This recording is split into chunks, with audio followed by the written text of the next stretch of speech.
Tu penses qu'Allah est seulement miséricordieux? Alors écoute bien, certains péchés provoquent directement sa colère. Découvre les 5 pires erreurs que tout croyant doit absolument éviter. Bien que nous pensions souvent à la miséricorde et au pardon d'Allah, nous ne devons pas oublier sa justice. Allah n'est pas seulement le plus miséricordieux, mais aussi le plus juste. Et lorsque certains péchés sont commis, ils attirent non seulement une punition, mais aussi sa colère. Aujourd'hui, nous allons réfléchir à 5 péchés mentionnés dans le Coran qui provoquent directement la colère d'Allah. Dans les minutes qui suivent, nous allons explorer 5 versets qui éclairent les actes qui méritent la colère d'Allah et les conséquences du fait de s'éloigner de sa miséricorde. Le premier péché que nous allons aborder est le rejet de la vérité après l'avoir reconnue.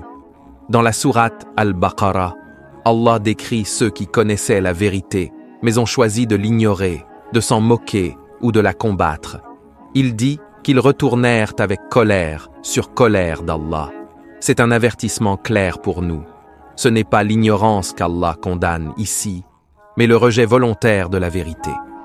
Quand nous savons ce qui est juste et que nous nous en détournons sciemment, nous attirons la colère d'Allah. C'est un grave péché que de connaître la vérité et de s'en détourner. Le deuxième péché est de modifier la révélation à des fins personnelles. Dans la sourate Al-Imran, Allah parle de ceux qui ont altéré la guidance divine pour leurs désirs terrestres. Il dit qu'ils ont mérité la colère d'Allah. Ce verset nous rappelle que manipuler les enseignements divins, les cacher ou les fausser pour un profit personnel est un grand péché.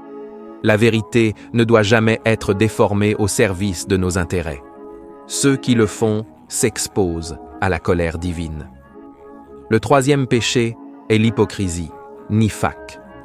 Dans la sourate Al-Fat, Allah décrit un groupe qui prétendait croire alors qu'en réalité, ils détestaient la vérité. Allah dit, Allah s'est mis en colère contre eux, les a maudits et leur a préparé l'enfer. L'hypocrisie est l'une des formes les plus dangereuses de corruption.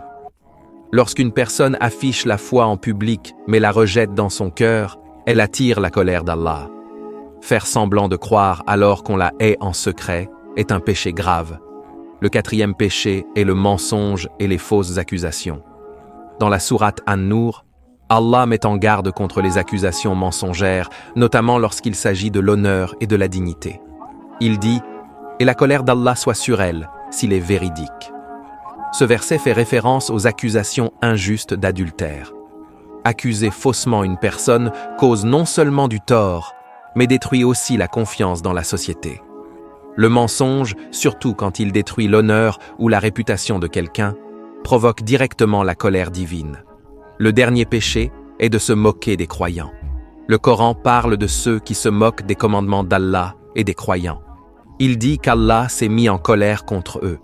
Ce ne sont pas seulement les mécréants qui attirent la colère d'Allah, mais aussi ceux qui ridiculisent la foi. Se moquer de la vérité ou des croyants avec arrogance est un péché qui attire la colère d'Allah. Allah n'aime pas ceux qui tournent la foi en dérision. Mes frères et sœurs, nous récitons la sourate Al-Fatiha chaque jour dans nos prières, au moins 17 fois. Nous disons « Guide-nous dans le droit chemin », non pas le chemin de ceux qui ont encouru ta colère. Ce n'est pas qu'une ligne récitée, mais une invocation. C'est une demande sincère de protection contre les péchés qui attirent sa colère. Réfléchissons à ces 5 actions et faisons de notre mieux pour les éviter. Purifions nos cœurs et revenons à la sincérité, à l'humilité et à l'obéissance.